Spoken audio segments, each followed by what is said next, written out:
Coming up next, we have a Magic Market update. Let's check out that reserve list and see how it's doing.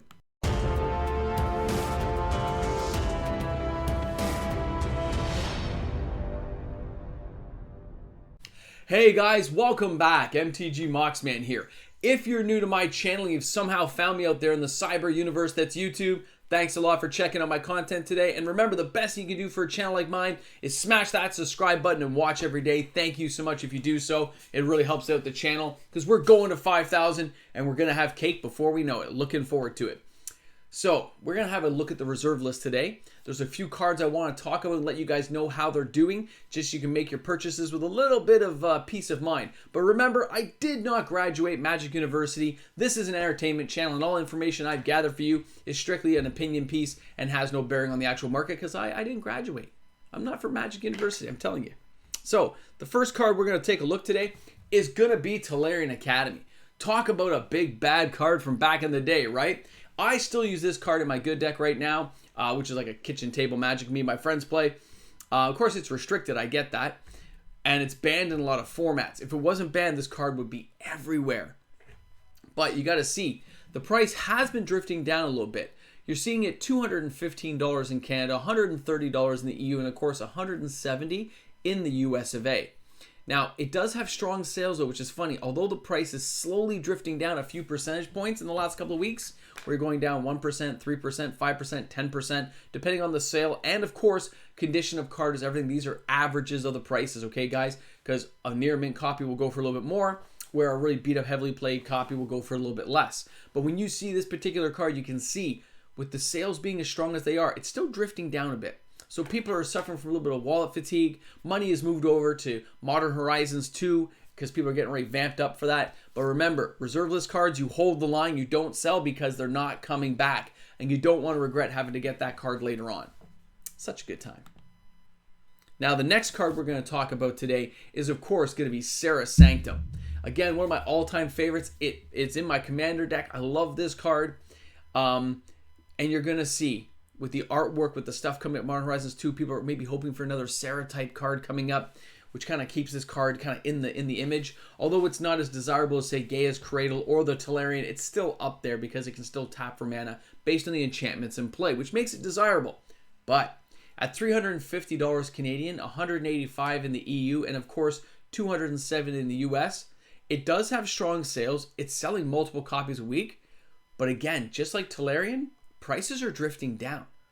It's just coming down oh so much. Even with that beautiful artwork, the nostalgic feel, some cards are not able to keep their heads above water right now where they were. This card at one point was touching $450.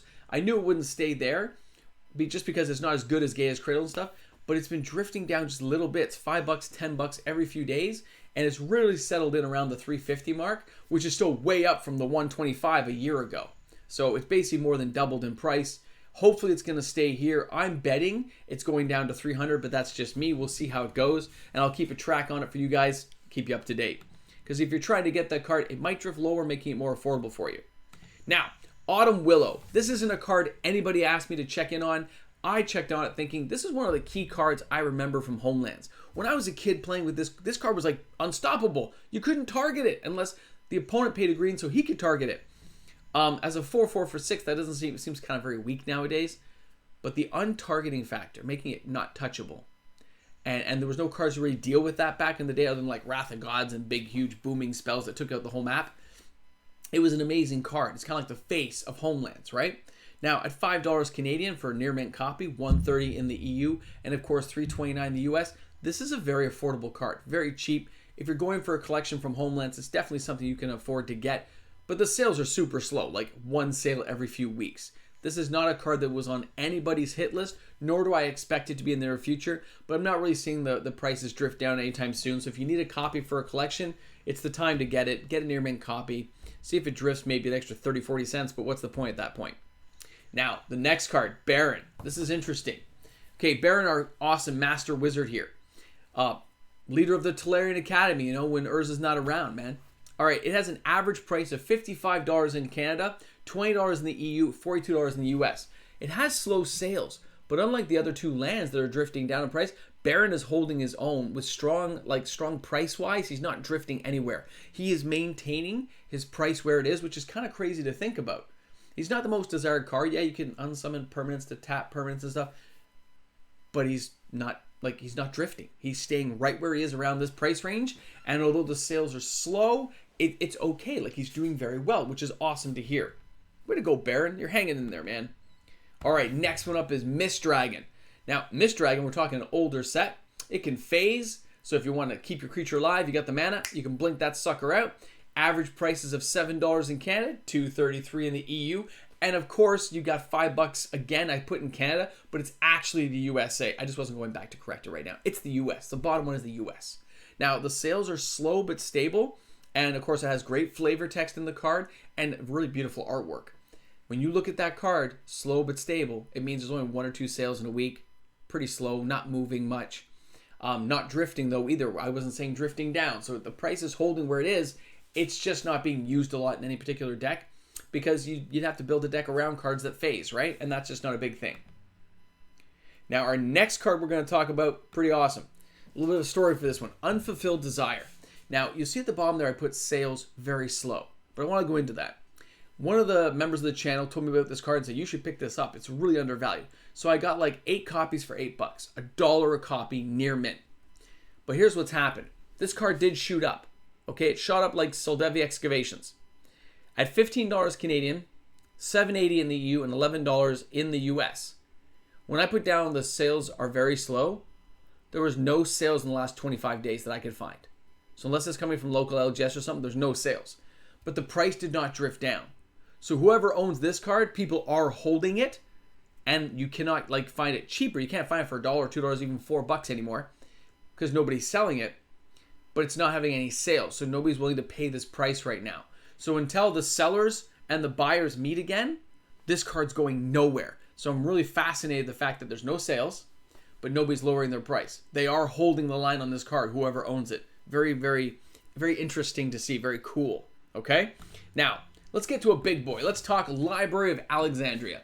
Now, Library of Alexandria, of course, Arabian Nights, super small print run, guys. I use this card in every deck. It always had a small print run. We knew this card was hard to get. And you always wanted it in your opening hand, so you could just tap to draw another card. It was amazing. There's a reason why this card is considered part of the Power of 10. Power 10 cards, right? This, Time Vault, and a couple others. You know, people consider the big bad boys of comedy. Now, the average price, $2,700 Canadian. Okay. $14.99 in the EU, sure. $24 in the US. Again, this depends on condition, copy, and where it's coming from.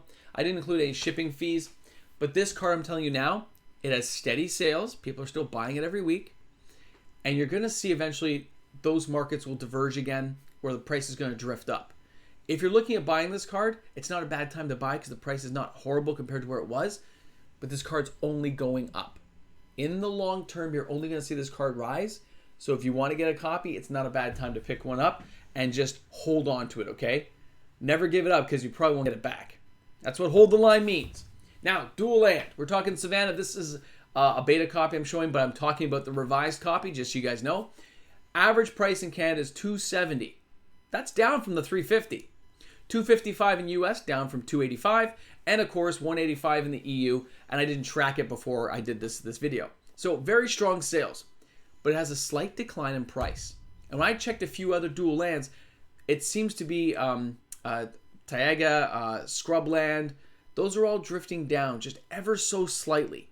Okay, just a little smidge here and there, which means there's a little bit of a softening on the dual lands right now. When dual lands soften, just like I showed in the other cards, everything's drifting down a little bit. I think this is really because products like Modern Horizons 2, Dungeons & Dragons had such a good spoiler, people are stopping buying. They're saying, nope, hold on, hold on, hold on. Let's see what I want to do with my money. And they're trying to save up for other products. So we're just not seeing any more buyouts right now, but I'm not seeing massive softening, like things aren't dropping huge yet. But I will keep an eye on it for you guys to let you know in case you're looking to get particular cards. You can always email me, let me know what you're looking for, and I will keep a track on those cards and let you know when it's coming up, all right? Because prices might be dropping on some, which is a good time to buy. All right, guys, thanks for tuning in. This is MTG Moxman. Looking forward to seeing you guys tomorrow. Have a great one, and happy 4,000 subscribers to me. We are going up. 5,000. Cake party coming. Hey guys, big shout out to all my patrons out there. Thank you so much for those guys who managed to come around and the rest of you guys who support me on the channel. Appreciate everyone stopping in for the 4,000 subscriber party. We are headed to cake. We're headed to 5,000. It's going to be epic. Thank you, everyone. You guys are awesome. Black Forest? Huh? Marble cake? Cherry cheesecake? There's lots of different choices of cakes. I like cherry cheesecake. Oh, I'm sorry. I'm just picking out a cake. Don't worry. Don't worry. We're not there yet. We're picking out a cake.